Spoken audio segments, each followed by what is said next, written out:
नमस्कार मित्रों, मैं अभिनव मिशन मेडिटेशन में आपका स्वागत करता हूं। कृष्णमूर्ति के मानस दर्शन एवं मौलिक धर्म चिंतन को स्पष्ट करने हेतु उपस्थित हूं आपके सम्मुख। पिछली बार हमने गुरु और अगुरु के भेद को स्पष्ट करते हुए कृष्णमूर्ति जी के विचारों का विवरण आपके सम्मुख रखा। इसे थोड़ा और गहराई में समझे तो सोचिए कि एक उबड़ खाबड़ रास्ते पर एक पुरानी खराब गाड़ी चली जा रही है, जिसमें आप और मैं हम सब यात्री सवार हैं। गाड़ी में हम इधर से उधर उधर से इधर हिल डुल रहे हैं, ऊपर नीचे उठा पटक हो रही है और हम शांत एवं स्थिर होकर यात्रा का आनंद लेते हुए गंतव्य पर पहुंचना चाह रहे हैं।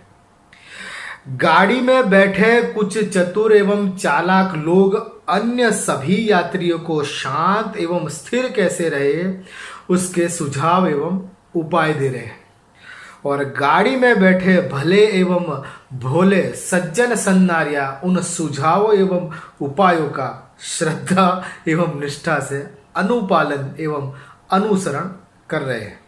कोई यह या वह मेडिटेशन सिखा रहा है तथा कोई ऐसी या वैसी क्रिया बता रहा है, बावजूद इससे कि उपाय देने वाले खुद हिलडुल रहे हैं। क्योंकि लोभ गहरा है तो लोग इसे दरगुजर करते हुए वो सब कर रहे हैं, और उस गहरे सम्मोहन के नशे में ये देख नहीं पा रहे हैं कि हिलना डुलना खुद का और मास्टरों का रुक नहीं रहा, सब किया जा रहा है और करवाया जा रहा है। कुछ लोग यह सब देखकर हंस रहे हैं और रो रहे हैं। उतने में एक व्यक्ति वहां पर खड़ा होता है और वह भी अपनी बात सबके सामने रख रहा है।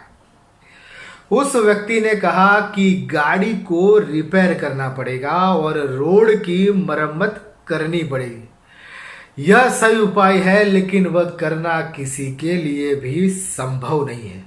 उनके लिए नहीं तो भविष्य के यात्रियों के लिए भी यह करना बुनियादी रूप से आवश्यक है, और वही सही में इस समस्या का वास्तविक हल है। लेकिन चूंकि सही उपाय कर पाना यात्रियों के लिए संभव नहीं, तो ना सही ध्यान और क्रियाओं का पागलपन तो छोड़े। यह कैसी बात हुई कि सही उपाय नहीं हो पा रहा तो गलत उपायों से ही हल निकाला जाए। यह तो ठीक वैसा प्रतीत हो रहा है मानो अंधकार में कहीं पर खो गई सुई को किसी प्रकाश क्षेत्र में खोजना। कुछ नहीं तो सहज रूप से हिलना डुलना ही स्वीकार कर लो। कृष्णमूर्ति वह व्यक्ति हो सकते हैं जो उन्हें रास्ते और गाड़ी की वास्तविकता की ओर इंगित कर रहे हैं, और यात्रियों की बचकानी हरकतों पर हंसने वाले एवं उन्हें उटपटांग उपाय बताने वाले कोई चेष्टाओं पर रोने वाले लोग आप और मैं हो सकते हैं। आध्यात्मिक गुरुओं एवं सामाजिक विचारकों के दिए गए उपाय एवं विचारों के ज्ञान से हमारा दिमाग भरा पड़ा है। उस भौतिक दिमाग से बना है हमारा पराभौतिक अस्तित्व मन या चेतना या आत्मा या कॉन्शियसनेस जिसे हम कहते हैं, उसमें है विचार, भाव, इच्छा, स्मृति एवं कल्पना का समूह, और उन सब की खबर रखने वाला उसका दृष्टा आत्मा। यह सब इकट्ठा होकर मन बनता है, जो भूतकाल या अतीत का एक संग्रह है, और उसमें उलझने ही उलझने हैं। बेहोशी में दूसरों द्वारा डाले गए ज्ञान की परतें और परतें इकट्ठा हुई है वहां। उस ज्ञान से हम अज्ञात की ओर जाना चाह रहे हैं, और जिसने अब तक समस्याएं पैदा की है उससे हम अब भी उम्मीद लगाकर बैठे हैं कि वह समाधान खोज निकालेगा। समस्या पैदा करने वाले इस पुराने मन से समाधान की उम्मीद रखना मूढ़ता है, और उसे छोड़ देना ही समझदारी है। इस आस्था और आशा के पीछे कोई ठोस कारण ना होते हुए भी, और इतिहास तथा अतीत से कुछ भी ना सीख सकने के बावजूद भी, संदेह एवं प्रश्न ना कर सकने की हमारी कमजोरी के कारण हम खोखले श्रद्धा और विश्वास के आधार पर आगे जाने की कोशिशों में लगे हुए हैं। क्या हम यह देख पा रहे हैं? क्या हम कृष्णमूर्ति के दिखाए रास्ते पर मौलिक रूप से चर्चा विचारणा कर पा रहे हैं? हम नए से डर रहे हैं, हम पुराने के प्रति आसक्त हैं, लेकिन अतीत और आस्था के जोर पर कुछ न हो पाएगा, यह हम समझ रहे हैं।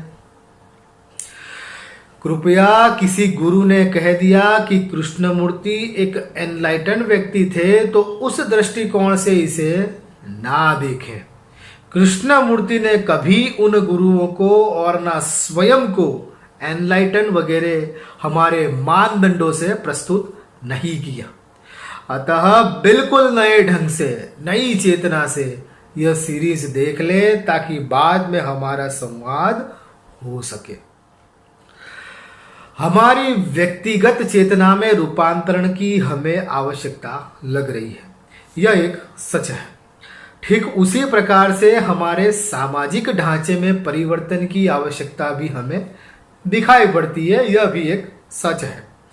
लेकिन उसके लिए हम क्या कर रहे हैं, इस पर ध्यान दें।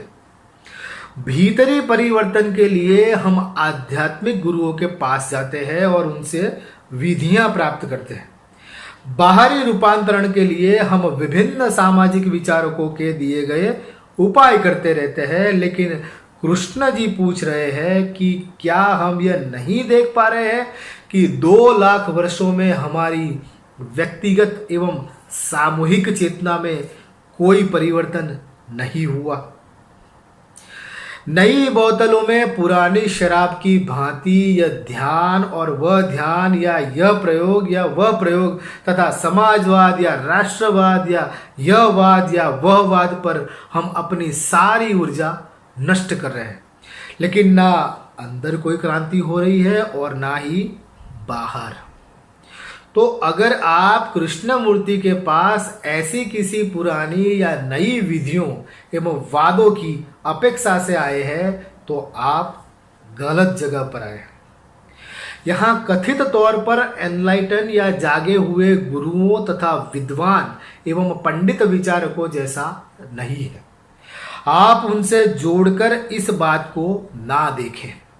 कृष्णमूर्ति हमें एक अलग ही आयाम से इन चीजों को देखने के लिए जीवन भर प्रेरित करते रहे हैं, और उनके व्याख्यान तथा वैज्ञानिकों के साथ संवाद उनकी किताबों एवं वीडियो में दिए गए हैं, उन्हें क्रमात् पढ़ें और देखें।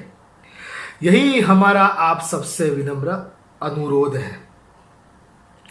कृष्णमूर्ति कहते हैं कि विधियों और वादों में उपाय एवं प्रयोग खोजने की हमारे मन की इस पैटर्न को हमें देखना है। हम जगत और जीवन के साथ यह क्या कर रहे हैं, उस पर हमें ध्यान देना होगा। मन की इस आदत से हमारा कोई भला नहीं हुआ, यह हम देख पा रहे हैं। इस प्रयास की परंपरा की विफलता को हम देख पा रहे हैं। व्यक्ति और समाज भिन्न नहीं है। व्यष्टि चेतना और समष्टि चेतना जैसे 2 भाग नहीं है। धर्म, जाति, राज्य, राष्ट्र, समाज दिन प्रतिदिन दूषित कर रहे हैं जगत को, और अध्यात्म तथा मनोविज्ञान की दिशा से भी हम और उलझते जा रहे हैं। हमने चीजों को इजाद करने में तो काफी तरक्की हासिल कर ली है, लेकिन कल जो एक कबीला दूसरे कबीले के साथ पत्थर और भाला लेकर लड़ने को आमादा था, आज वह राष्ट्रों के नाम पर अत्याधुनिक हथियारों से सज्ज है। हमारी हिंसा मरी नहीं, हमारा भय मिटा नहीं। हम दिन प्रतिदिन भ्रष्ट होते जा रहे हैं। हमारे आलम्बन बढ़ते जा रहे हैं। गुरुओं, आश्रमों, मनोपचारों एवं मनोरोगों में बढ़ोतरी होती जा रही है। हमारी मनुष्यता खतरे में है और पृथ्वी को हमने रहने लायक नहीं छोड़ा। चेतना 2 नहीं, एक ही है। व्यक्तिगत और समूहगत भिन्न भिन्न उपायों एवं प्रयोगों को छोड़कर हमें इकट्ठा इस पूरी वस्तु को देखना होगा। कृष्णमूर्ति विभाजन या फ्रेगमेंटेशन के बिना विश्लेषण या संश्लेषण से मुक्त होकर हम ये जो सदियों और युगों से करते आ रहे हैं उसे देखने की बात करें। वे हमें पूछ रहे हैं कि क्या हम बौखलाहट में दौड़ रहे हैं और इस उपाय से उस उपाय की ओर भटक रहे हैं, लेकिन शांत होकर इस पूरी प्रक्रिया को देख क्यों नहीं पा रहे। यहाँ देखना क्या है यह हमें समझाया जा रहा है। मिशन मेडिटेशन से जुड़ने के लिए अनुरोध करते हुए मैं अभिनव चैतन्य आप सबका फिर से स्वागत करता हूँ। यहाँ इतना ही, और कृष्णमूर्ति के तत्वज्ञान को समझने के लिए देखते रहिए अगला प्रकरण। नमस्कार।